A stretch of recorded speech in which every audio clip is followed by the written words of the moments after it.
Welcome. I'd like to actually welcome you on behalf of the Concord Free Public Library Corporation. I knew people would show up for this wonderful event.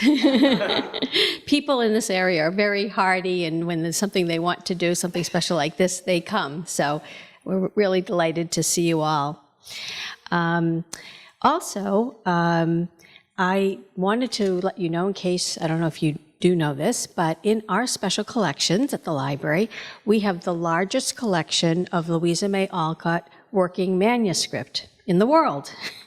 We're very proud and excited about that, but also to let people know that that is anyone at any time can come down to our special collections. You can make an appointment, or you can just come when the department's open and see them. You know, if you would like, if you'd be interested in doing that.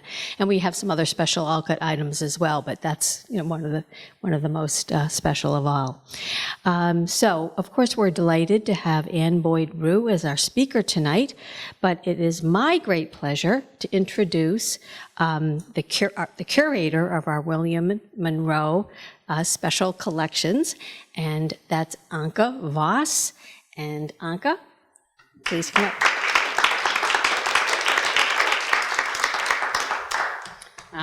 Thank you, Sherry, and thank you for the corporation for supporting this event. Welcome. So good evening and welcome to tonight's program. My name is Anke Voss, curator of special collections at the Concord Free Public Library. You only need to read the headline of our local paper, which just this week proclaimed, "Oscar buzz over Little Women grips Concord." To know that Concord native Louisa May Alcott's Little Women novel has been the talk of the town, drawing visitors here from near and far to see where it all began, including visiting the Concord Free Public Library. Our collection, as Sherry already mentioned, has a rich collection of original material relating to the Alcott family. Our special collections include both literary manuscripts and personal papers. Notable among those are our holdings are portions of Alcott's Little Men and Little Women in manuscript. We hold 2 chapters from part 2 of Little Women, Our Foreign Correspondent and Heartache, the only known manuscripts of the novel that survive. And again, as Sherry mentioned, I want to concur and affirm that please visit us to view those wonderful treasures. They are here for the community to enjoy and to view. It won't come as a surprise then that our speaker had made frequent visits to our reading room, including late last year when she was interviewed in our special collections by Rita Braver of CBS Sunday Morning, and when I first met her. And the interview on CBS Sunday Morning is available on a link at our website, so if you haven't had a chance to see it, I encourage you to. It's a wonderful interview, and which prompted me to invite our speaker back. So it is with particular excitement that I'm pleased to welcome author and professor Anne Boyd Rioux. Anne is the author or editor of 6 books about American women writers, including the best-selling Meg, Jo, Beth, Amy, The Story of Little Women and Why It Still Matters. She's a professor of English in New Orleans and the recipient of 2 National Endowment of the Humanities fellowships. Published in late 2018, The Story of Little Women and Why It Still Matters marks the 150th anniversary of Alcott's novel. Anne's book celebrates the novel's history, legacy, and influence. Her book is now available in paperback and an indie bestseller. It is long-listed for the Chautauqua Prize and named one of the best books of 2018 by Library Journal, The Daily Mail, and A Mighty Girl. John Matson, Pulitzer Prize-winning author of Eden's Outcast, The Story of Louisa May Alcott and Her Father, declared Anne's book firmly persuasive, impeccable, the only companion to understanding the novel that most readers are very likely to need. Wow, aren't you glad you made the trip out here tonight?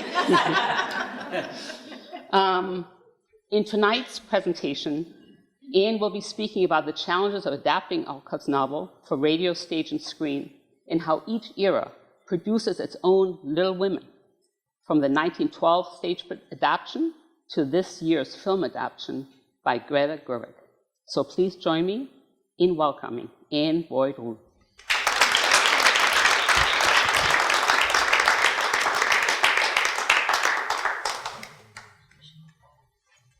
Thank you, Anka, for that lovely introduction. It is very special for me to come back to the Concord Free Public Library, and I'm so grateful that Anka invited me back because visiting the archives here was a very special part of my research. I had always been told, everyone had been told, right? All the scholarship says that, well, she wrote Little Women so quickly. There was no revision. She dashed it off, straight from manuscript to the page in the books. And I don't think anyone had ever really compared those two surviving manuscript chapters to the published book.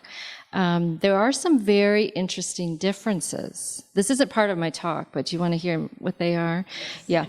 Well, I realized as you all were speaking that I really should talk a little bit about that, because it's just a couple of chapters in my book, and I've been interviewed about it. For CBS Sunday Morning, there was also a New York Times reporter who came out here, and we looked at the manuscripts together, and she did nothing with it in her story. And the CBS Sunday Morning piece, we looked at the manuscripts, right? You can see them very briefly. And keep in mind, in that interview, they were in that segment, they were also interviewing Greta Gerwig and Saoirse Ronan and Jan Turnquist. They looked at Orchard House. So I was in there a little bit. And we looked at the manuscripts, and we saw how Louisa Alcott had written on the back, saved at mother's request, which is really remarkable, right? Because she wasn't her practice to keep the manuscripts. She would, she'd burn them as soon as she didn't need them anymore, where they weren't of any value.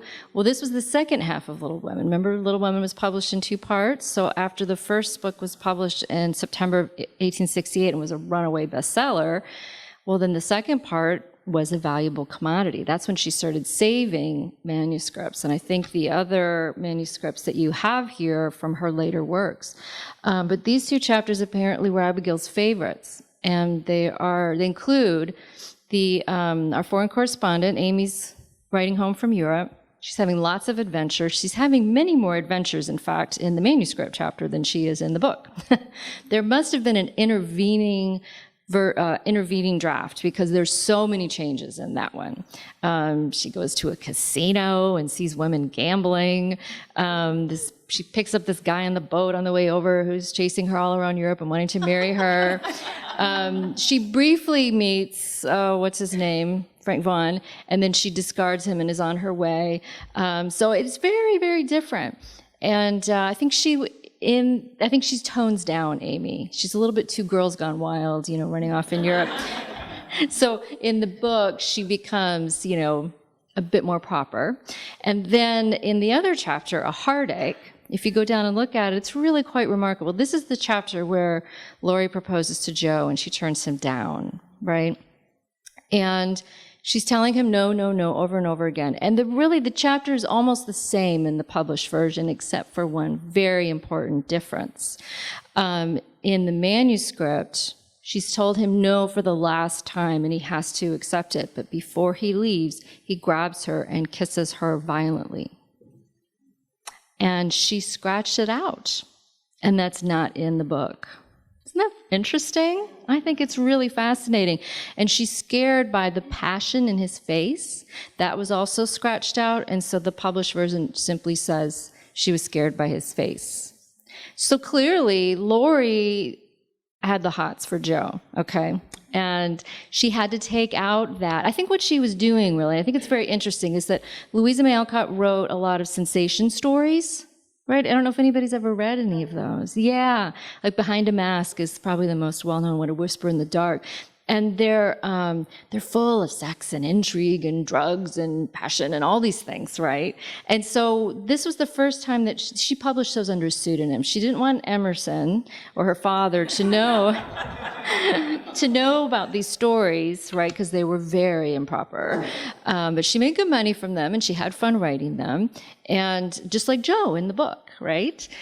So it wasn't discovered until the mid-20th century that Louisa had actually published such stories like Joe in the book, and they were discovered. They were published under pseudonym. And anyway, they're very interesting. But I think what she's doing with Little Women is she's adapting her style for a younger audience and realizing, oh, I probably shouldn't have Laurie grab her and kiss her violently, so I'll take that out. Little things like that. It's very interesting. Very interesting. Okay, we can talk more about that later if you want. But I will get on with my talk. Thank you all for coming out. This beautiful snowstorm. I live in New Orleans, and I haven't seen snow like this in ages. I grew up in Minnesota, though, so I know what it's like. But I have to say I miss it. Maybe I've gotten a little romantic about it, sort of idealizing it. But it's very lovely out there tonight. So we're going to talk about the different adaptations. This is based on one of the chapters in my book. But I cover a lot of territory in this book, and I'm happy during the Q&A to talk about any aspect of the book or the films. So Little Women has been translated into over 50 languages, and it has been adapted for the big and little screen and for radio all over the world. This was something I didn't realize when I started my research, was what a beloved book it was all over the world. In fact, my book has been translated into Spanish, and I've been getting interview requests from newspapers in Brazil and Spain and Argentina and different places, Venezuela. So there's a lot of interest in Little Women all over the world. And some of these, we'll look at a couple of examples of adaptations in other parts of the world. But these adaptations that have been done, adaptations are a really interesting phenomenon, right? Because they're not the book. They can't duplicate the experience of reading, that immersive experience of reading the book. Every adaptation has to pick and choose which parts of the story it's going to highlight. Little Women is a big, big book. Yeah, it's really 2 books, right? Not only did she write it in 2 parts, but there's a 3-year gap in between the 2 stories. And the second book really takes us off, to Europe, to New York, we're all over the place. And we're watching these girls grow up. They're all growing up in different directions, in different ways. And it's a very complicated book. It's a complicated story. There are many little tangents, things that happen here and there. It's a very episodic book. We see lots of things happen to the girls. So when that comes time to adapt the book, we really have to think of them as interpretations, right? What do they see as valuable or important at a particular time to represent in this particular format for a particular audience? And I know for those of us who love the book, it can be very hard sometimes to watch adaptations, right? Because you notice not only what they've taken from the book, but what they've left out, right? Some of your favorite parts, maybe they don't get in, or things they add to these adaptations.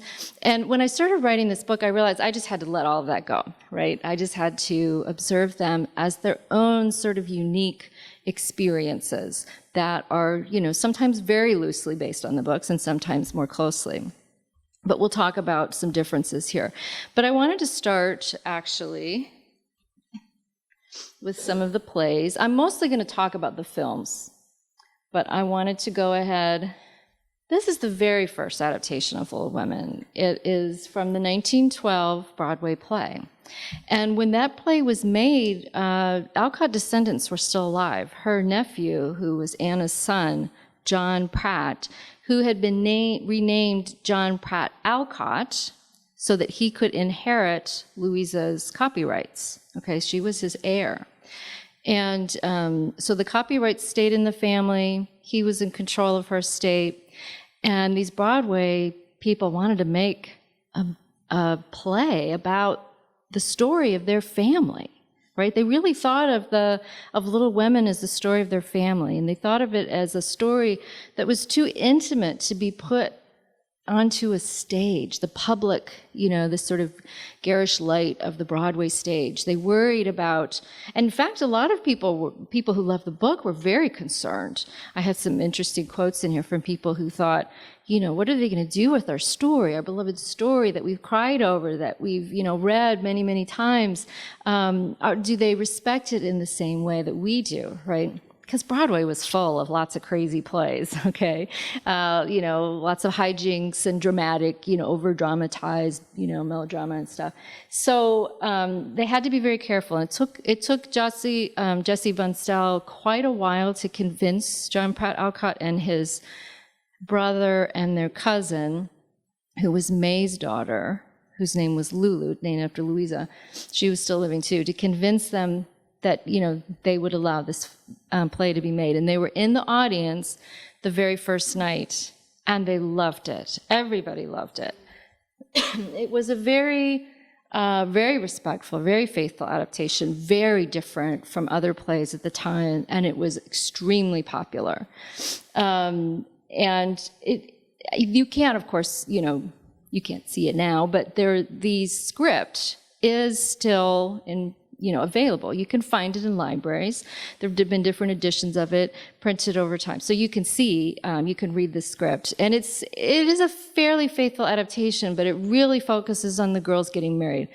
Joe barely writes at all. Amy, I don't even think, looks at a paintbrush. And right? And it's really about, Christmas isn't Christmas without any presents. That's how it opens, like the book. Apparently audiences cheered when they first heard that because they knew this was the real thing, just like the book. And it starts with, a lot of the family stories from the beginning of the book, and next thing you know, they're often all getting married. Yeah. As I said, Little Women's a big book. You got to pick and choose, and this is what a lot of the adaptations chose to focus on. We can talk more about that. There was another important Broadway production more recently, but this is the 2004 Broadway musical. It starred Sutton Foster, who'd won a Tony the previous year. It did not do particularly well, and it is a rather, it takes some liberties. It focuses more on Joe as a writer.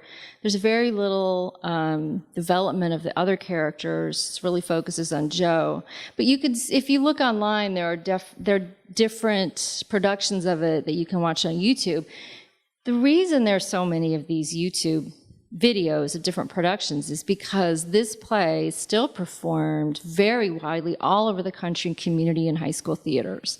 This production probably has more legs than any other production because it has been performed for so many years all over the country. And so many young people have known the book, especially since the 94 film, right? That was 25 years ago. We've had a long gap. But in the meantime, they've seen it at high school, right? Or they were in the play or something.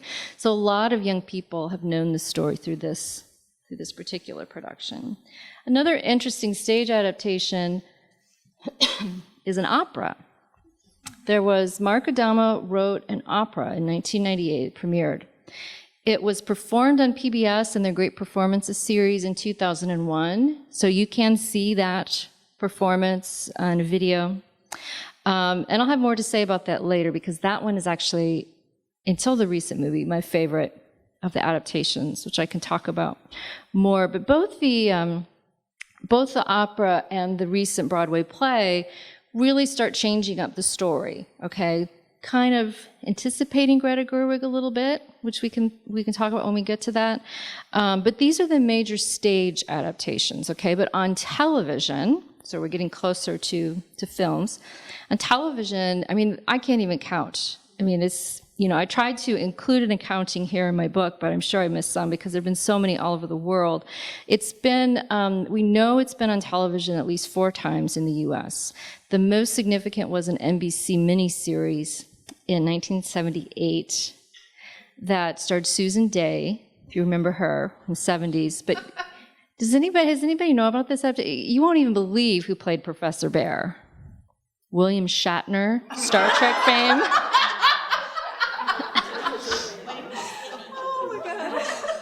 It's really interesting for that alone, right? I can't remember the actress's name who played Jan Brady. She was Beth. Anyway, it has a very Little House on the Prairie vibe to it. And they tried to capture that audience, but it never was very successful, like a Little House on the Prairie. But it's a mini-series. So when you start getting into, longer adaptations, they can include a lot more stuff in it. So there's some interesting stuff about Meg after she gets married that never gets in the films, right? So it has some, I talk about it in more length in my book, but there's some interesting aspects to it. In the UK, the BBC has actually adapted it 5 times. Most recently last year, and I'll get to that one in a little bit. I do have a couple of things more to say about that. It's also been adapted in places like Mexico, Turkey, Italy, Japan, all on television. There was a Turkish series that ran 120 episodes. I couldn't get my hands on that, and I wouldn't have understood it anyway, but that's what I hear. Even more influentially, and this is a series, actually, the Japanese anime, there's on the left, is a shot from the Japanese anime version. There have been a couple of different Japanese anime ones. This one, I think, is the one that ran 86 episodes. Yeah, they're eating popsicles. There are 3 different Japanese anime. There's like a film, and then there's a short series, and then there's this really long one, 86 episodes. It actually starts, they're living near Gettysburg, and the Civil War's going on, and the army occupies their home. It's crazy stuff. Yeah, it's America. We got to get more war stuff in here, right? Louisa didn't do enough with the war, so they're interested in that. But they eventually go live with Aunt March because their home's been taken over by the Confederates, and that's when things start to get more like the book. But it's interesting. And this series was run in America on HBO in English for many years, and it was also dubbed into many different languages and shown in other places in the world. So a lot of young people know Little Women actually through this series, if you can believe it. The one on the right is a web series that is from India. It's in Hindi. I don't know what Haksay means. I've looked it up. And it apparently has many translations, so I wouldn't try to translate it. You can see, I haven't looked recently to see, but they said they were going to eventually provide English subtitles. But if you watch the trailer, they break into English every once in a while. And I think it's set in Kashmir. It looks absolutely fascinating. So Jo is... this is a modernized version set in a very perilous region, and Jo is a young writer who's writing stuff that gets her in trouble, and she's, people are coming after her family, and anyway, because she's not being a traditional woman. I mean, these adaptations really give you a sense of what legs this story has all over the world, right? These are, when you have these 4 sisters who have such different approaches to growing into a woman, they're really almost having, debates about what kind of women they will be, what possibilities there are for them. And these are questions that, even more in other parts of the country are still deeply difficult, right? It's still hard to grow up female in this country, and I do talk about that in my book, but in other parts of the world, it's even harder. I don't know if anybody heard, there was a really interesting story on This American Life that ran a couple of months ago. A young girl, she was from Pakistan, and she had come to America when she was young, but her parents took her back.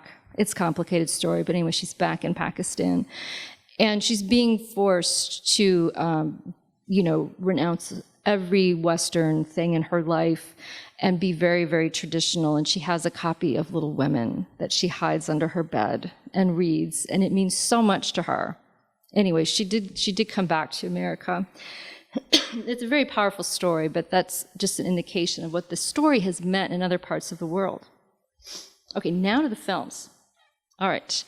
There were 2 silent films that were made not long after the Broadway play, and the one that was made in America by William Brady was based on the 1912 Broadway play, using more or less the same script. And both of these silent films were lost. One of them was made in England, one in the US. So we don't have the films, but we know the one in America was based on the play here. And this is a really interesting ad that I found from Moving Picture World. So an industry magazine from January 1919. I'll just read to you what it says. How much influence have women upon your box office? Because I thought this was really interesting in light of some recent discussions about whether men will go see. Yeah, this is 1919. How much influence have women upon your box office? If you don't please the women, young and old, you don't prosper, right? Louisa M. Alcott's novel, Little Women, is the story that has been read by more women than any book ever published. When William A. Brady made it into a play, it was a tremendous success. If it played in your city, you know that. Now it is a moving picture. Its appeal to women drew big business to the Strand Theater in New York City in the midst of the influenza epidemic, 1918. Yeah. So here you see the pitch that they're making, how they're positioning the film. It's a film for women, right? And women are an important part of the box office, and you want to draw them out, right, and appeal to them. I thought that was very interesting, and we can talk more about the gender of the audiences when we get to, because that's never really been talked about before until this more recent one. 1933. During the Great Depression, Katharine Hepburn as Jo, right? This is a really interesting adaptation because given the setting of the Great Depression, you see a bit more emphasis on the poverty of the family. If you saw the recent adaptation, a lot of people have been telling me they didn't look very poor, right? But this movie really does emphasize it a bit more. The girls, their dresses, the cuffs were like sandpapered so that they would be kind of frayed and ragged. There's a scene that opens the film that references the Civil War and the poverty of the family. The scene where they go visit and they give away their breakfast to the Hummels is given quite a bit of time, right? Whereas that wasn't mentioned in some later films, or at least in the 49. But like most adaptations, this one emphasized the romance. So, and if you look at the poster, can you sort of see the arch, right? It's Jo and Professor Bear with the umbrella, under the umbrella. Yeah. Yeah, we'll see this theme repeated in some, but Katharine Hepburn, and I don't want to step on any toes here because I know a lot of people love Katharine Hepburn as Jo, right? Katharine Hepburn thought she was Jo, right? She grew up when she was a little girl. She cut off her hair and wore pants and called herself Jimmy. Yeah, she wanted to be a boy growing up, so she really identified with Jo. And she plays the tomboy to the hilt, right? She's very, there's a fencing scene where she's, different things that were added that she's, she really plays it up. It's 1933 acting style, right? So feels a bit over the top to us. But there are also other parts of the film. I mean, you wouldn't know this was Little Women looking at it, would you? That was Jo? I mean, look at the way that's Laurie. And she's holding the kittens, the way she's looking at him very invitingly. And then also the scene there with Professor Bear on the right. So what happens to Katharine Hepburn in this film, and it's something you see in most of the films, is that Jo transforms from a, kind of rough and tumble girl into suddenly this, she's sort of swooning over the Professor Bear, and her voice gets very high. Right? It was earlier Katharine Hepburn's, she's talking like this, and and now suddenly she's, Professor Bear, and neither one of those versions is Jo. Jo is not performing; she's just Jo. Right? She just happens to be a girl who's not particularly crazy about being a girl. There's a tendency to, I think, overplay the tomboyish part to the detriment of the more sort of nurturing feminine aspects of Jo. And the way she looks after Beth, she's very maternal with Beth, right? And so Jo's a complex character. And I think she's been, the split that you often see in the films, from Jo being this, rough and tumble boy to being this, batting her eyelashes at Professor Bear. I mean, that's just, yeah. It's just wrong. Yes, just wrong. So this is just another slide showing all the girls. And this is the best one I could get to kind of show. I have a better picture in my book, actually. Joan Bennett on the left there, she's playing Amy, right?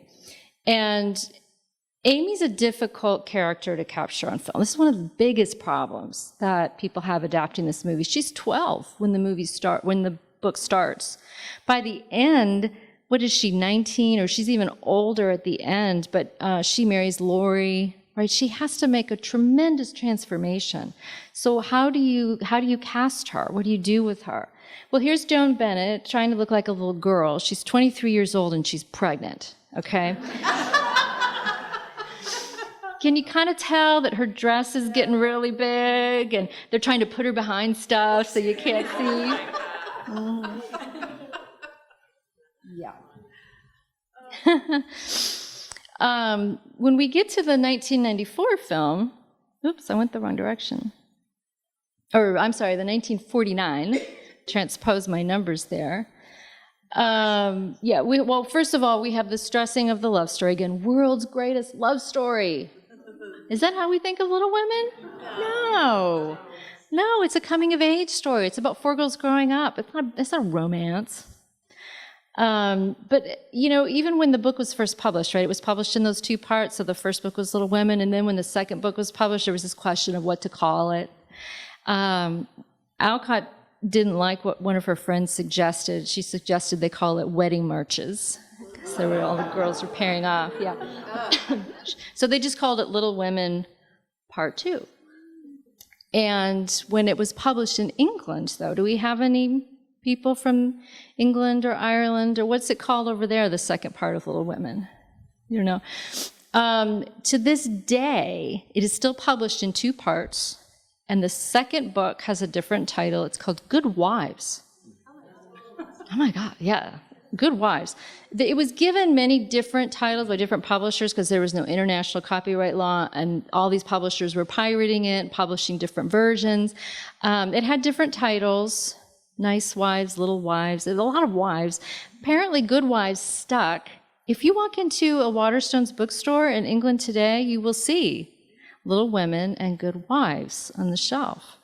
And I've met many British women. In fact, I met one earlier today in Boston who told me they never read Good Wives. They just read Little Women. Because why would they want to read a book called Good Wives? Right? Why would any girl pick up a book called Good Wives? So their idea of Little Women is very different. Our idea of Little Women is, we have to deal with that second half of the book when Jo gets married. We'll talk more about that.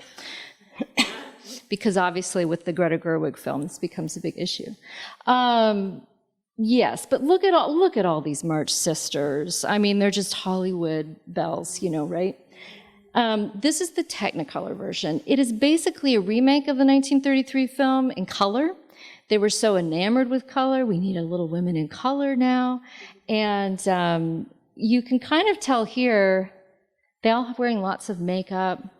The colors were too much. And you see this in some of the other scenes where Meg and Amy in particular are wearing lots of bright pink and yellows, and they're really, this ultra feminine ideal that we see emerge after World War II, right? It's very much of its time, 1949.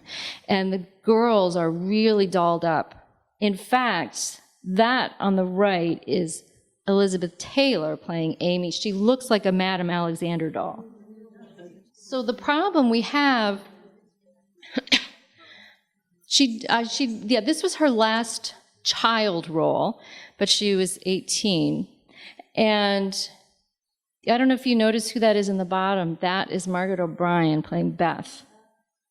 I can't remember her age. She's like 15, maybe 12. She's still very young. So what's going on here? Yeah, what they did to solve this problem of what do we do with Amy growing up is they made Beth the youngest daughter, the youngest sister, because she doesn't have to grow up, does she? Because she dies. So we get to see, Amy being Amy and being obnoxious as Elizabeth Taylor as, sort of an older girl, because she's the third girl. It's a kind of creative thing to do. It's taking some artistic license. I'm not opposed to it. I think it kind of works because it's a real problem that the other films have not solved very well. Okay, what else can I say about the 1949 film? The next slide shows you a scene they added to the movie. where the girls go shopping. So this is post-World War II, right? What is happening in the world? First of all, there's really no mention of civil war. We don't want to talk about war. We don't want to deal with poverty. You know, those themes, you know, come out of the adaptation, and instead we have the girls go on a shopping spree before Christmas with money that Aunt March has given them. Can you imagine? Right? She's given them money to just go spend on Christmas presents, and they all dutifully, by the end, they all looking at things that they want to buy in the store, and by the end they decide to buy Marmee gifts instead of for themselves. So that's kind of in line with the, you know, the theme of self-sacrifice in Little Women. But this whole scene is very much of its time, because what's happening is the whole economy is shifting from a wartime economy to a consumer economy. And we need to get those women in the stores, and they need to be buying dishwashers and furnishing their homes and, you know, all of that. And so it really kind of, I think, you know, this is not a scene in the book. It is completely made for the film, for the times.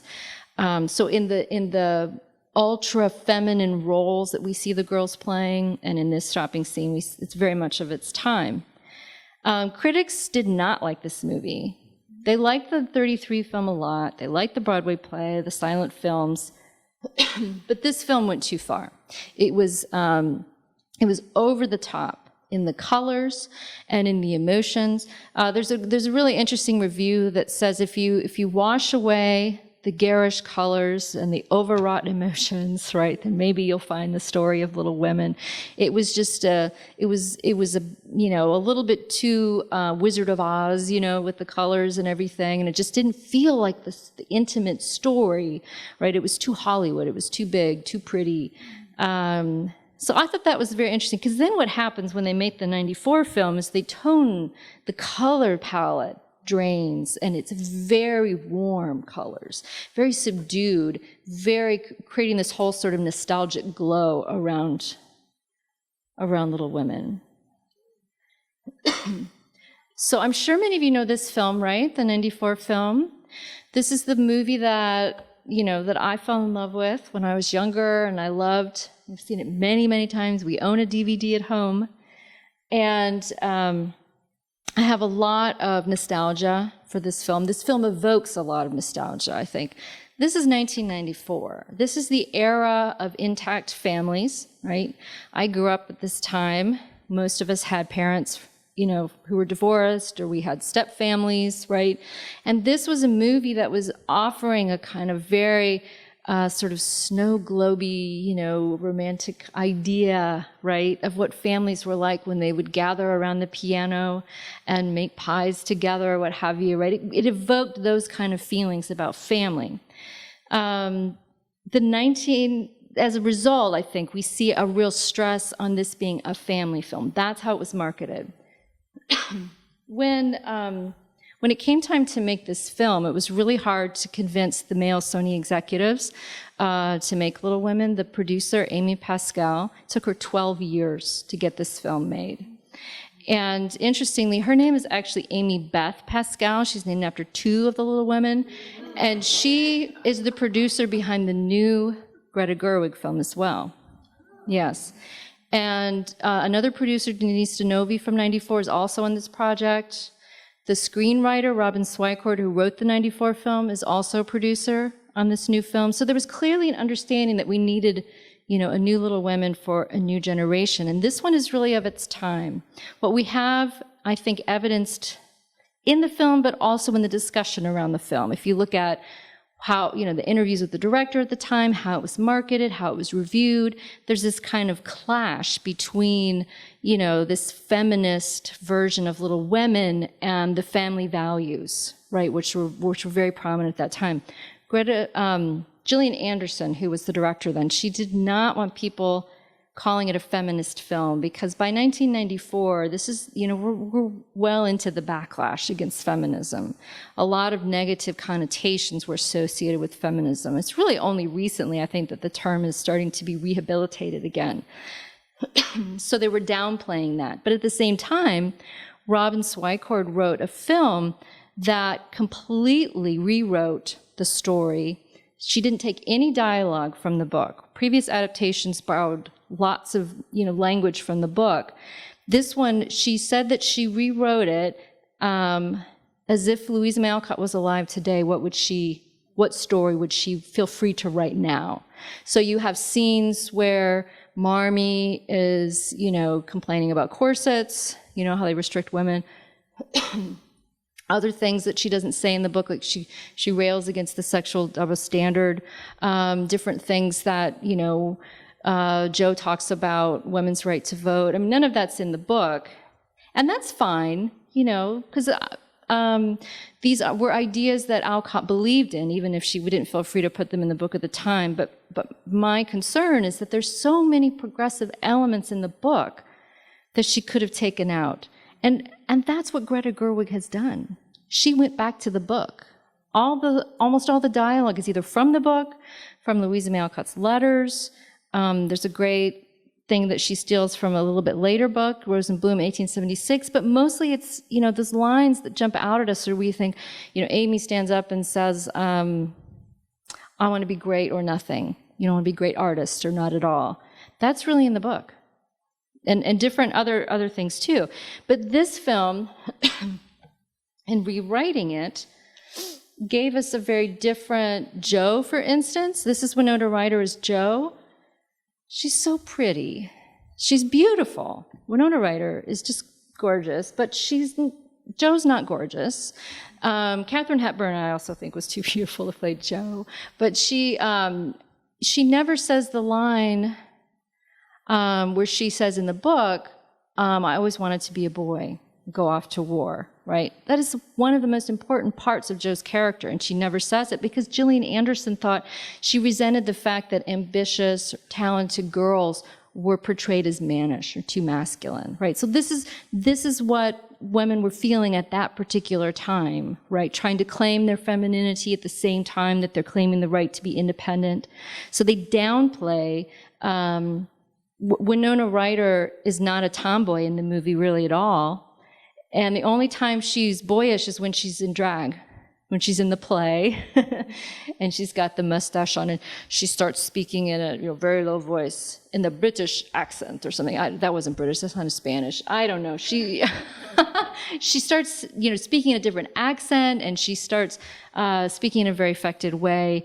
And it's not at all. We've gotten too far away from the tomboy aspects of Jo. It's very interesting, I think, for the time. And Meg, the emphasis is placed on her pre-marriage days, right, going to Vanity Fair, which is a very important aspect of Meg's character, but after she gets married and she has a couple of twins, she just kind of disappears into the background, right? Meg gets married halfway through the book, and we've never seen the difficulty she has adapting, how she keeps growing and the struggles she still has, really until the Greta Gerwig film. We do see some of that. Okay, so how do we solve the problem of Amy in the 1984 film? We get two actresses. So Kirsten Dunst was an amazing Amy. She really was, I think, about 12 years old. She's perfect. She steals the show. So that when Samantha Mathis suddenly appears on the screen halfway through the film, we're like, huh? Who's this? She's very prim and proper. She's a completely different person. There's no continuity between the character of that Kirsten Dunst played and the one that Samantha Mathis plays. So beyond the jarring, skip with that different actress, we have very different character. Disaster in my mind. Just does not work. But I get that that's one of the most difficult things to do when you're adapting this film. So this is the BBC Masterpiece adaptation. Did anyone see this one when it came out? It came out on PBS in April, I think, of 2018. And too early for me to really write about in my book. I think in the paperback edition, I was able to add like a little paragraph about it. It remained very true to the original. It's a bit longer. It's 3 hours instead of 2. So they're able to get a bit more in. Their parts, they included parts that were never put on screen before, including the very important passage when Marmee tells Jo, "I'm angry nearly every day of my life," right? It is so important because it shows us that Marmie's a human being. She's not perfect. If you go back and watch the 94 film, there are no cracks in Susan Sarandon's facade. She is all-knowing. She's guiding the girls. She knows everything. And she can do no wrong. Or she's not a human being. She's some kind of saint. But that's not Marmie. Marmie had her own difficulties, and she shows them to us at different points in the book. When we're young and we read the book, we don't really notice Marmie, right? So if you read it again as an adult, you really start to notice the little moments, like when the telegram comes that Mr. March is sick in Washington and she has to go to him. She says, "Girls, help me get through this." She asks them for help. Right? This is not the Susan Sarandon saintly version. This is, she's showing the girls that she's a real human being here. And Emily Watson is the best Marmie ever. She's incredible in this role. They give her, the character, a depth that she's never had on screen before. We see a little bit of it in Laura Dern in the Greta Gerwig, but not as much. Yeah, so it's just Emily Watson. Glamorous. I'm sorry, but... Yeah. Emily Watson's the real deal. There are other problems with this adaptation. I wrote 2 blog posts about it on my blog, if you want to read all my thoughts about it when it came out. So here we get to, yes, the 2019 film. Greta Gerwig, as I said, returned to Alcott's language. And I love the tagline of this film. She calls it "Own Your Story." Yeah, own your story, which is a very now sort of message for girls to hear. This is very 2019, because she's telling girls about the importance of women's stories. And this is something that Hollywood has been talking a lot about in the last few years, right? Something she has been talking about and she's been living through as someone who's been in Hollywood and struggling to make her way as a director. And the fact that Jo is a writer is really foregrounded in this movie. And the romances, well, if you look at the ending of the film, right, what happens? Does Jo marry Professor Bear? How many of you have seen it? I don't want to give anything away. Oh, most of you have seen it. Great. Right. So do you think she marries Professor Bear in the end? We seem uncertain. And I think Greta Gerwig wants us to be uncertain, right? She's given us 2 endings, right? We have Jo writing her book and telling the publisher that, Jo didn't get married and he wants her to get married. She says, "Okay, fine, we'll get her married." And so the next scene we see Jo getting, at Plumfield. And so is that a scene from the book? Is that what really happened, right? It's very meta, right? We're talking about writing this story. And if you look at trailers from the film, it actually starts with the scene where the publisher is telling Jo, sitting across from him at the desk, well, and if your story is about a girl, make sure she gets married in the end or dies, right? And Greta Gerwig has said we still don't know how to tell women's stories. We have a difficult time taking women's lives, the complexity of them, and capturing them in a story for a book or for a film because of this imperative to end with marriage. Now, Louisa did feel that when she was writing the book. So, right, it was published in 2 parts. So the first part ends with Meg engaged. Mr. March has come back from war. Beth has gotten better. The curtains close, right? Everything's fine. And the girls, it was so popular, girls started writing letters to Louisa to find out what happens to the March sisters. They specifically wanted to know, who did they marry? And Louisa grumbled in her journal as if that were the only end and aim of a woman's life, right? She wanted Jo to remain, in her words, a literary spinster. And if she couldn't do that, because obviously that wasn't going to fly, these girls were clamoring for marriages. That was the ending of the story to them. That was all that you needed to know, right, is who they end up with. And that's how all stories with girls pretty much ended, death or marriage. So first of all, she has Meg get married right off the bat in the second book.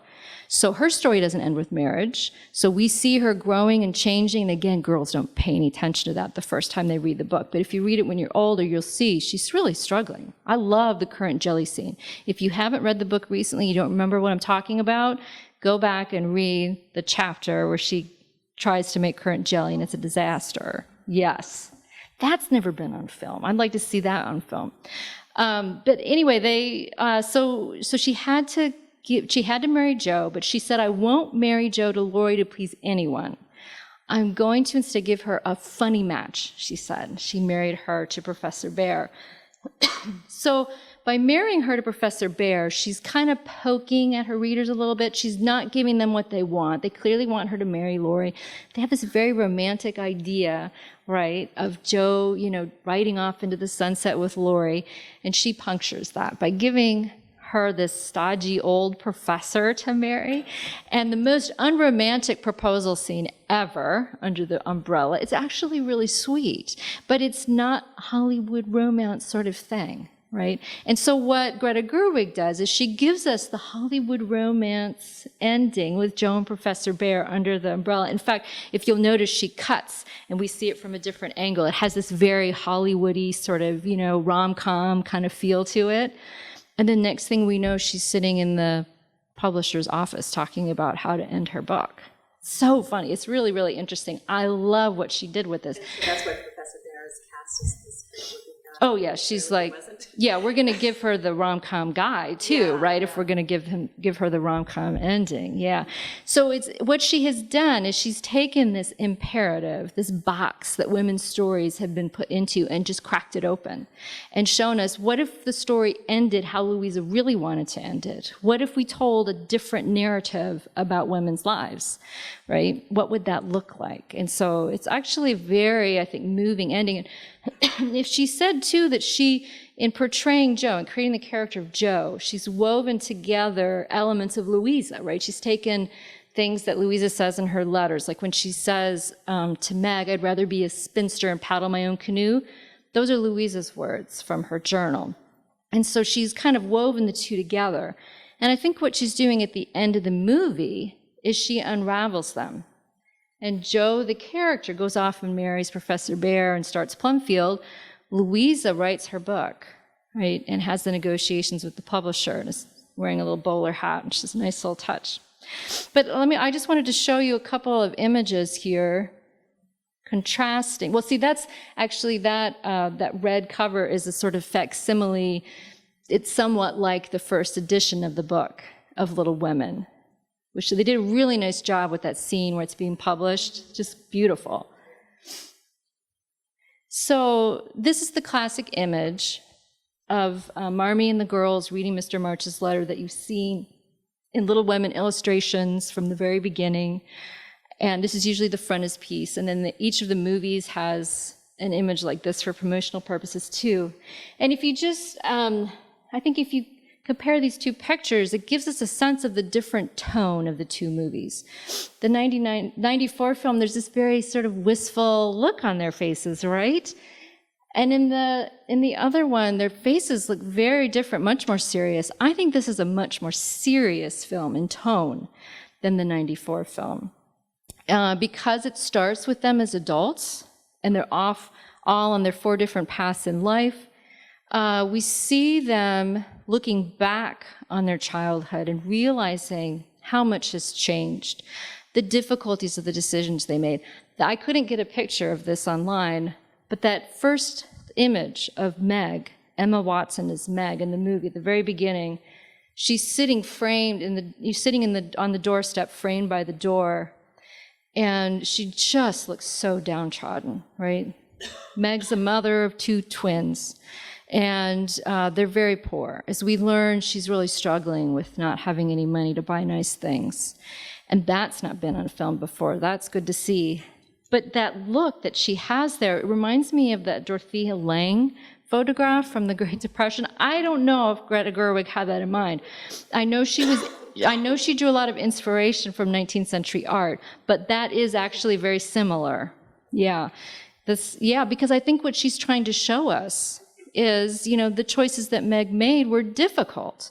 And even though she loves John, right, it's hard to be a mother of little kids. It's hard to be poor. And she's not sugarcoating that for us, right? I think I had another, oh yes, I have Amy here too. Well, oh, this is just a picture of the three girls as adults, right? Beth has already died. But look at the serious looks on their faces too, right? These are women. Well, let me just stop there. These are women, right? These aren't girls, these aren't little women, these are women who are looking back on their lives and have been through a lot. And this is actually the scene where Jo's talking about writing her story. And she says, you know, it's just a little tale of our lives. It's nothing important. And Amy's the one who tells her, by writing about it, you make it important. These were lines that Greta Gerwig added to the film, but they're really beautiful. She said in a piece that she wrote for Vanity Fair, just a few days before the Oscars were announced, the nominations, she said that Louisa May Alcott made women's stories, the stories of women's lives, important enough to be literature, right? She gave them a certain status, a certain respect. And that's a tremendous accomplishment. But she said there's still a hierarchy of stories. And the top of the hierarchy is male stories about violence, men on men, men on women. And then 2 days later, the nominations came out. The top 3 movies with the most nominations were Joker, 11, 1917 had 10, that's the World War I movie. The Irishman, the Martin Scorsese, had 10. I think Once Upon a Time in Hollywood, also pretty violent, had 10. Little Women had 6. And as I'm sure you noticed, she wasn't nominated for Best Director. So when the movie came out, before the movie came out, they were doing advanced screenings and they were inviting Academy voters to the screenings. And there weren't any men in the audience. And they started getting worried because 68% of Academy voters are white men. And they weren't coming to see the film. And so they started a bit of a campaign. Tracy Letts wrote a really cute little piece for GQ about, he's the one who plays the publisher, about what an honor it was to support the women in making this film. It's really beautiful. And then there's this great GQ picture of all of the male cast, you know, looking very dapper. And you should look it up, it's really cute. But there's been so much discussion. There's never been talk about this before. None of the other adaptations, you know, they had a hard time getting them made. They had a hard time convincing a male Broadway producer to put on the 1912 play. They had a hard time getting Sony to make the 1994 film. This time around, Amy Pascal, she is one of the top executives at Sony, and they got a bigger budget than they've ever had before, right? And they got this amazing young director to make it who has been nominated before, but it's still hard, right, to convince people that this is an important enough story that everybody should be interested in it, right? And there's been a lot of discussion. I actually have a whole chapter in my book called Can Boys Read Little Women?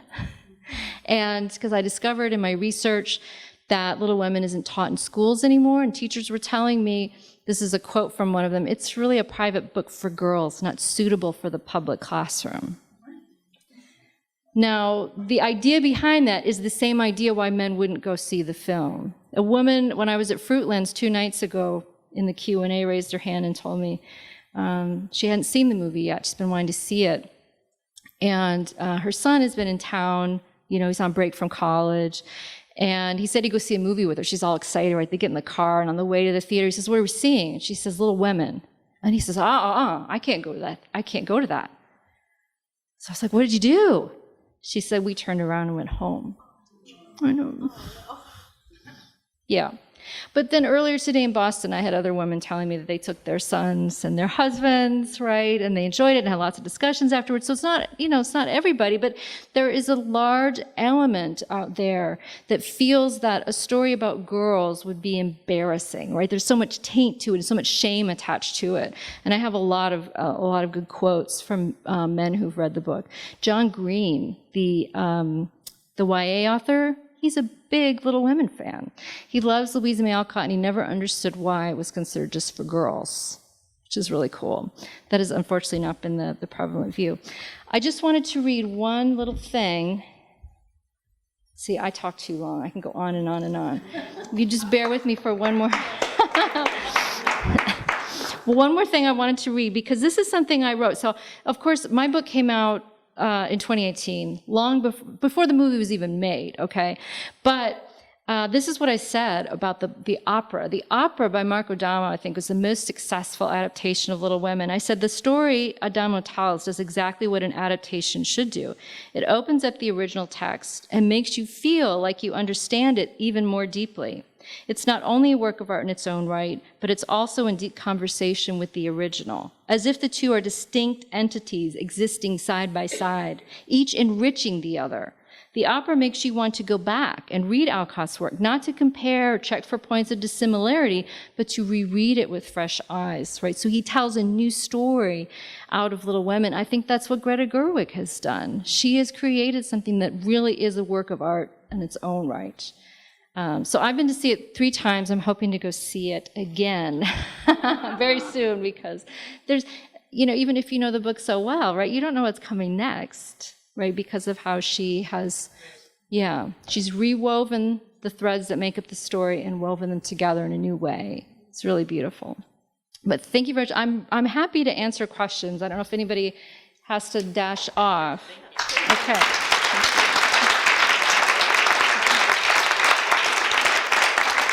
Oh, and before I forget, I have a newsletter that I write profiles of lesser-known women writers. So in addition to my news, and I include lots of Little Women stuff, I also profile women writers that you may be interested in learning about. So I thought I would pass around the sign-up sheet if anybody wants to sign up for that. Yes? I love the film, but I was a little bit confused by you going back and forth in time so much. Yeah. I was wondering what you thought about that, and if you could have tweaked it a little bit, if you would have done anything differently.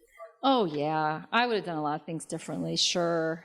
The first time I saw it, I just sat there like this, taking it all in and noticing, oh, they're cool, they're saying that, which I've never said before, but oh, she cuts it off too early. They don't keep going and say the other cool thing. So it was hard. It's, I'm not a filmmaker. This is her film. I think what she's accomplished is so tremendous. I met little girls earlier today in Boston who loved the movie and then came out to see me and hear me talk about it, and now they're going to go read Little Women, right?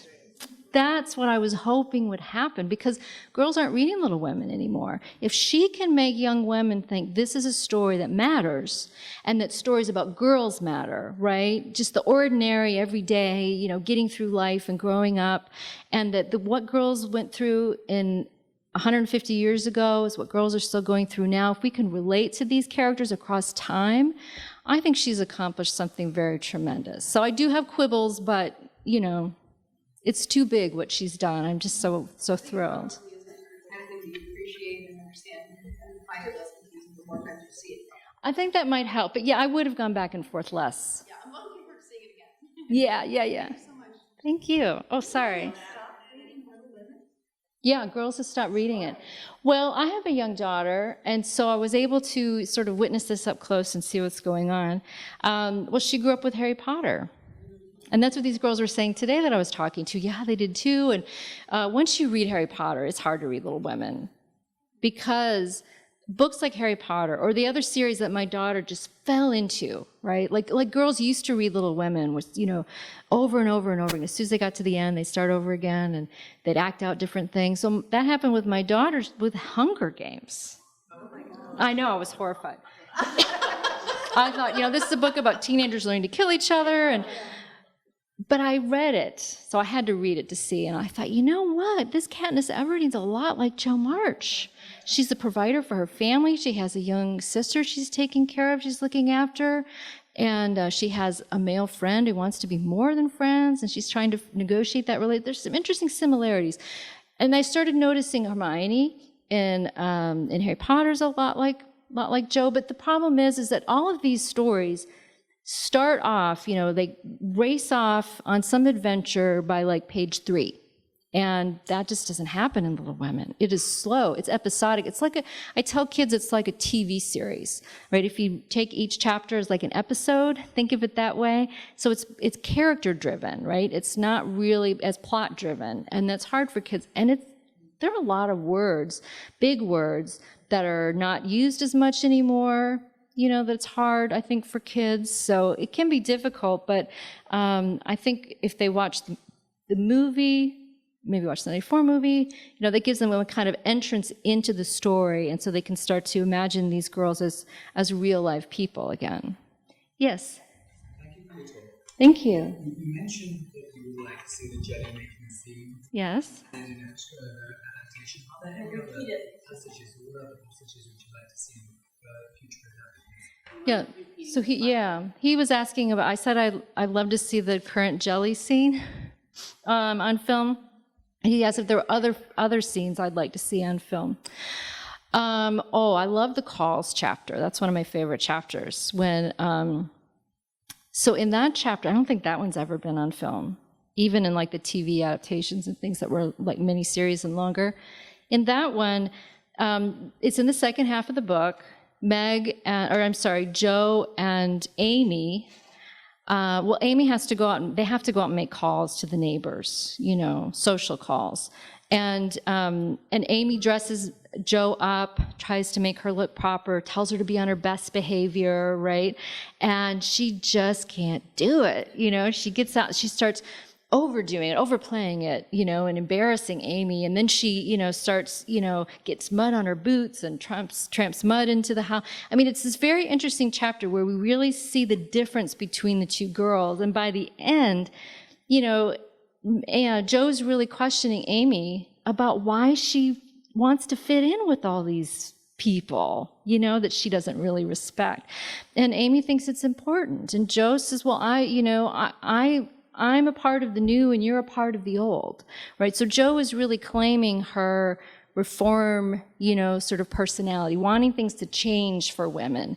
And Amy's happy to adapt because she's good at it. And people like her, right? She gets a lot of benefits from it, but we see how Joe doesn't fit. So things like that would be really neat to see the characters fleshed out more. There really is too much emphasis placed on the romances. Yes. Go ahead. Yeah, and then... I just wanted to say a comment in terms of the influence the book has had on other artists and writers and everything. That I hadn't really read it all or seen it all, but my brilliant friend. Yes, Elena. I mentioned that on the first page of my book because it's so amazing that really, if you haven't read the Neapolitan Quartet by Elena Ferrante, these two girls are growing up in 1950s Naples, and they're poor, and they see their mothers and their grandmothers and the lives that they lead, and they're just desperate to find some way out of this. And they get a copy of Little Women, and they read it, and they think, oh, we're going to grow up and be writers someday and be famous like Louisa and like Joe.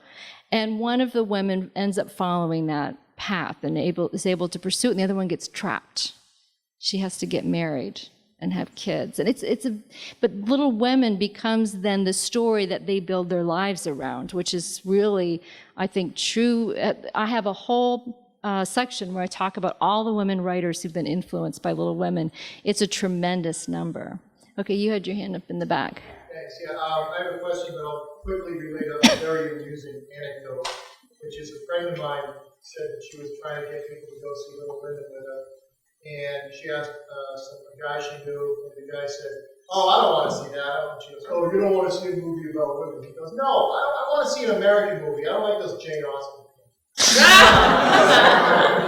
So I have a feeling that there's a lot of people who think Little Women is, they're not opposed to it necessarily on a misogynistic grounds, but they think it's this stuffy thing with petticoats, and it's not, they don't even know it's an American story. So. That's really interesting, yeah. And I've seen some men saying, well, what, it's been adapted so many times. That is probably what they're thinking. They're putting it in that category of sort of the petticoat historical drama.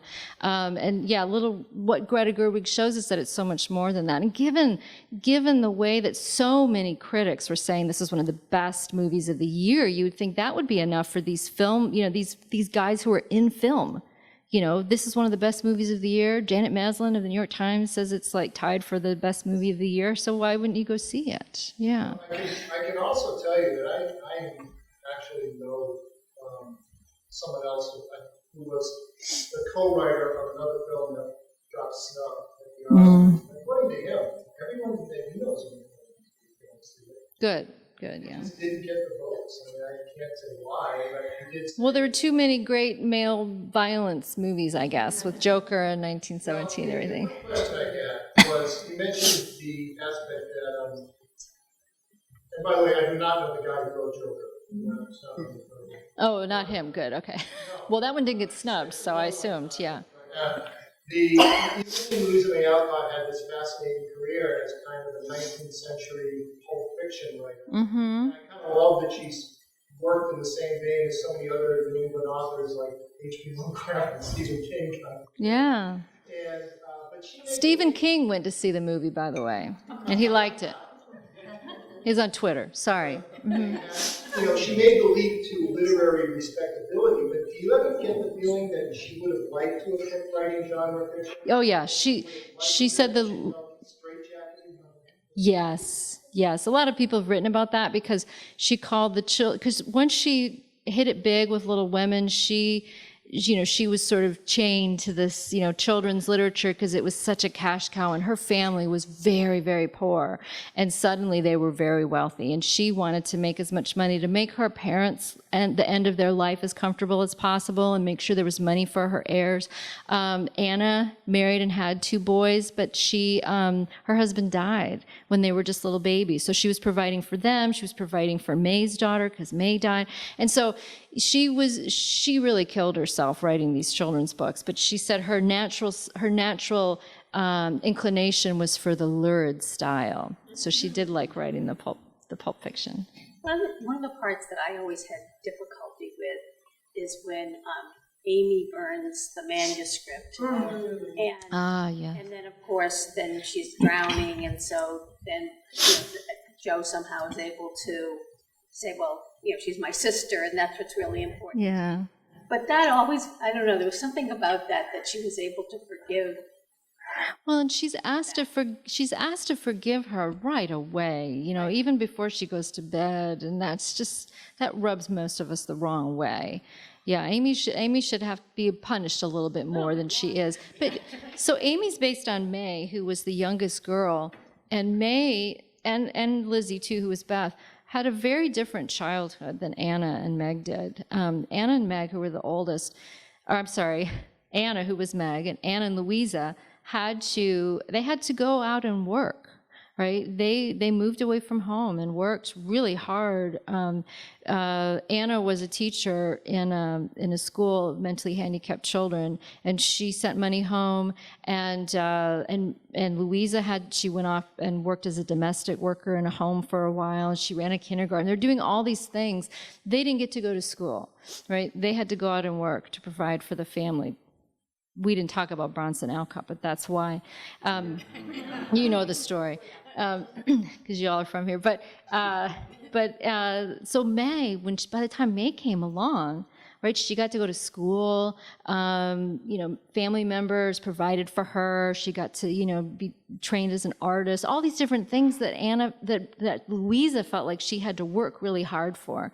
May had always the cream of things, she said. And so I think that comes through in her portrayal of Amy. Amy's let off much more easily. She's a little girl. She made a mistake. I really like what Greta Gerwig does with that scene, actually, because she has Amy tell Joe, I wanted to hurt you, and all you really care about is your writing. So that was the first time that what she did started to make sense to me. I don't have sisters, but I actually had a whole interesting Twitter conversation a couple of days ago because people have been saying that this film and Florence Pugh's portrayal of her has rehabilitated Amy. Suddenly now people like Amy again, right? And we never liked her before. But there was a piece that came out a couple of days ago that said, Amy still sucks. That was the title of it. And so I put that on Twitter and asked people, what do you think? And I got a lot of interesting responses, but the ones that really made sense were people who could identify with the sibling rivalry aspects of it, right? The difficulties that sisters have, how they know just how to hurt each other, things like that. So that made sense to me. Yes. I'm curious about the chapter with Meg and John, when Meg has the babies and she's ignoring John and he starts going out at night. They did that then? I would like to see that on film too. That'd be a good one. When she tried to change her ways that night and putting the baby to bed. Yeah. Sleep training. Who knew sleep training was in, novel 150 years ago. It's very contemporary. And what I really love about what she does with that, Meg feels like she has to be the perfect wife. And then she feels like she has to be the perfect mother. And Marmee comes along and tells her, you know what? You don't have to do everything. It's killing you here. Let John into the nursery. Let Hannah watch the kids some nights and you go out with John, right? This is something that I think young mothers still need to hear today, because we still think when we have kids that we have to give up everything and do everything for our children. The buck stops with us, right? If anything bad happens, it's all our fault, right? We still put so much pressure on mothers.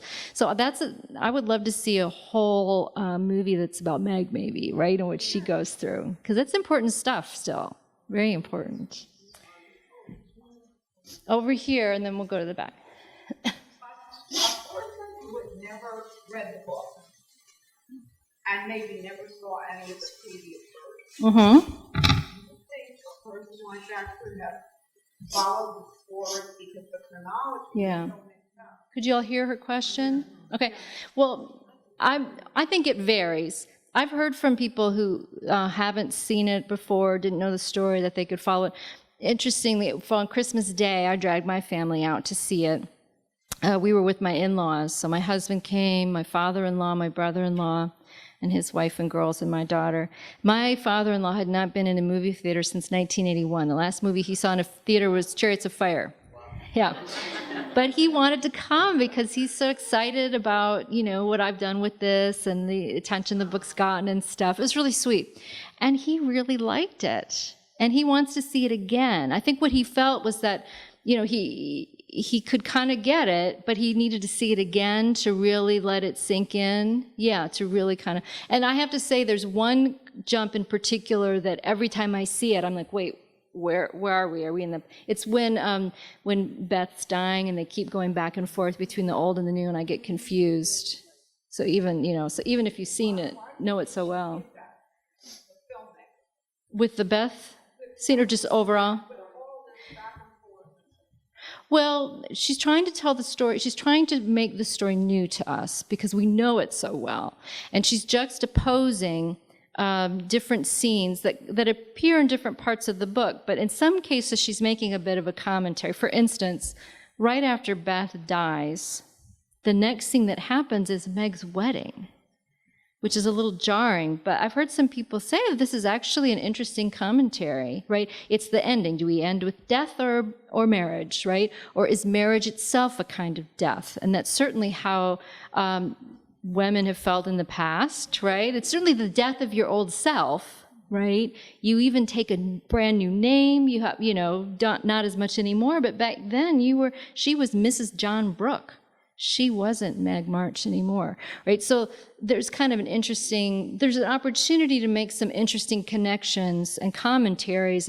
That's why I kind of want to see it again, because I feel like the movie is so rich with these metatextual elements and the way she's retold the story, made these juxtapositions, that you could, each time you watch it, notice new things and get new things out of it. It certainly is a text that is meant to be read or watched, rewatched, analyzed, right? And that's, I think, what makes it a work of art. I think she's a very ambitious young filmmaker, and that's also part of the reason that she did that.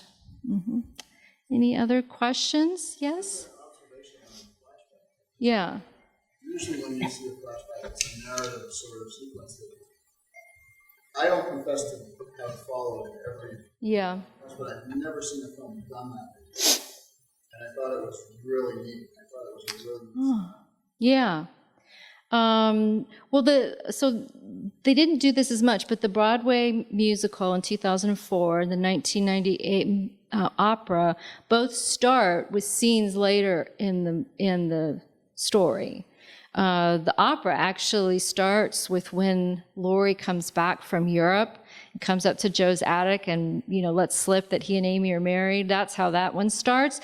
And Joe is like, everything's changing too fast. And she has this beautiful song where she talks about change. And then we go back to the beginning and we see her fighting change the whole way. So that sets up a kind of theme, a kind of different narrative arc for the story. So that sort of thing is done a lot, right? Framing the story, starting in the middle or starting in the end. I mean, I've been trying to learn a lot about writing narrative nonfiction, and that's what you're supposed to do. You're supposed to start later and then go back to the beginning, that sort of thing. But this kind of going back and forth is I think, a bit new and unusual. I don't know enough about contemporary film to say that it's never been done or to compare it to others. That's a really good point, though. I'm going to look out for that. It's interesting. Yes? I was wondering if you could share a little about something I just learned about recently, which is Louisa Alcott's Jewish roots on her mother's side. Oh. All I know, and it's been a while since I've read that article, I think Yves LaPlante wrote the article. Was it in the foreword? I do know that piece, and it's been a while since I read it. Nobody else has ever heard about that before either. She uncovered that. Yves LaPlante is a great scholar. She's a local. She is a descendant, not very directly, but through like cousins or something, a descendant of the Alcotts. And she wrote a wonderful book called Marmee and Louisa that I highly recommend. And if you're interested, we talked a little bit about the character of Marmee. There's a great piece that came out in the New York Times just a couple days ago about Marmee. Like, we're seeing her with new eyes now. This is the first time she's ever said on the big screen, "I'm angry nearly every day of my life." There's more to that scene that Greta Gerwig could have put in, but at least she says it. And anyway, it's a really great piece, and I'm not just saying that because I'm quoted in it. Just, she interviewed me for it, but she also interviews Yves LaPlante. And she wrote a great book, Marmee and Louisa, and she also published what has remained of Abigail Alcott's journals. This woman lived a very difficult life, and she burned a lot of her things. The Alcotts kept journals just, like crazy. They'd write down everything. But she wanted to destroy some of that. And actually, after she died, she wanted Bronson and Louisa to destroy what was left. And when Bronson read those journals, he could not believe what his wife had suffered, and he didn't know. He didn't realize. He was oblivious, let's just say that, in lots of ways. But Yves LaPlante actually says in that article that a 6-hour miniseries has been an adaptation, 6-hour miniseries adaptation of her book, Marmee and Louisa, has been made, and they're trying to sell it, and that would be incredible. Maybe we'll see the real Marmee on film if that gets made. I know that's not an answer to your question, but it just reminded me of that. But yeah, that is a really very interesting piece that I didn't know about before either. Mm-hmm. Yes? In terms of men being interested in this, I've sort of teased some business and commerce friends of mine and said that economics has anything to do with its etymological root, to be a household management. And the sister and brotherhood from Sea to Shining Sea, little women may be one of the feminine economic textbooks. Yes. I'm wondering whether anybody who's addressed this fact, who we find in this book, Thoreau begins Walden with the chapter entitled Economy. Yeah. Given the modern economic age, what do we do with it? Are there insights from Little Women that can serve us? Have you seen the new movie yet? Okay. Well, Greta Gerwig has said that for her, Little Women is a book about women, money, and art. Money, she thought, was one of the main themes of the book.